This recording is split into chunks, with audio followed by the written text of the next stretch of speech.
now our favorite and esteemed director of the American Freedom Defense Initiative, Pamela Geller, will explain further.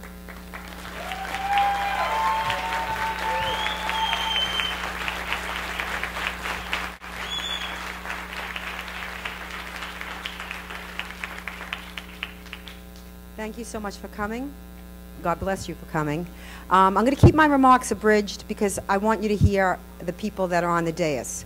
Couple of brief. I'm going to go into the trailer for 10 minutes, but first I want to warn you that it's very graphic. I told the 9/11 family members I suggested they leave, and I wasn't doing it to be provocative. It was a very difficult film to make. It's difficult to watch. But these are images you have not seen. 9/11 has been whitewashed. When I went to put an ad on the New York City buses, I was prohibited by the New York City Transit Authority because I had a picture of that day with the planes going into the towers. And I was told that those images were embargoed. And so they might be offensive. So, okay, a historical image, an accurate historical image is embargoed because it might be offensive, but a 15-story mega mosque in a building that was destroyed at Ground Zero is not. So I think part of the problem is 9/11 has been whitewashed.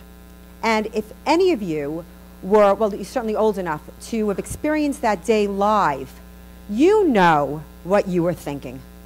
You were thinking, we are at war, which is a natural and healthy response. And you have been conditioned in these past 9 years by an Islamic supremacist narrative. That's what it is, the enforcement of Sharia. Do not defame Islam, do not insult Islam. In Muslim countries, if you defame or insult Islam, it's blasphemy, and they kill you. They kill you. Look what's happening in Pakistan. Look what's happening in Indonesia. Look what's happening across the world. In the West, if you defame or insult Islam, it's character assassination. Many people have come to me and said, you know, I don't know, maybe I don't want your name affiliated with it, you know, and I understand it's perfectly fine. And I said, just remember, when you take these actions, you are Pamela Geller. It ain't Pamela Geller. It's what Pamela Geller is saying. You are a racist, Islamophobic, anti-Muslim bigot. That's what happens. And why is that? It's to shut you up. Do not shut up.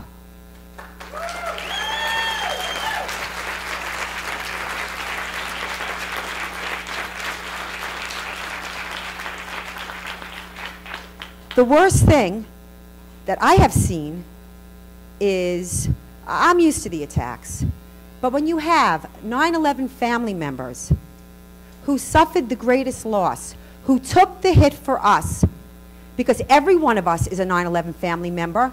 They just were there.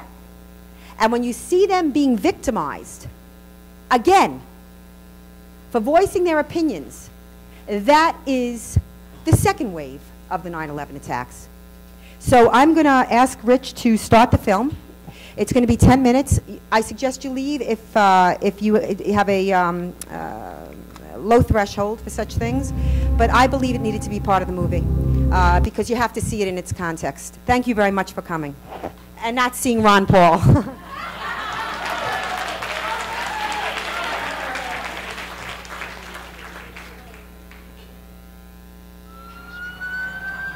There is black smoke coming from both of the towers.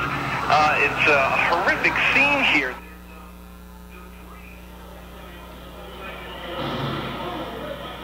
That was the sound of someone falling.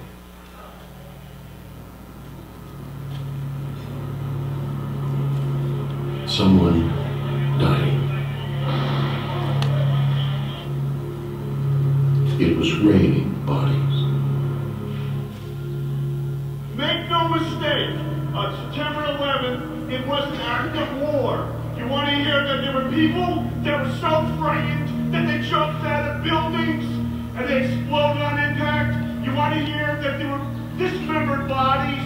There's things that we haven't spoken about. Innocent victims in the wrong place at the wrong time. The World Trade Center in New York City. It was chosen as a symbolic target, not by the murderers themselves, but by men who sent them on a mission. Men with religious titles like Sheikh bin Laden, Imam al-Mahdi.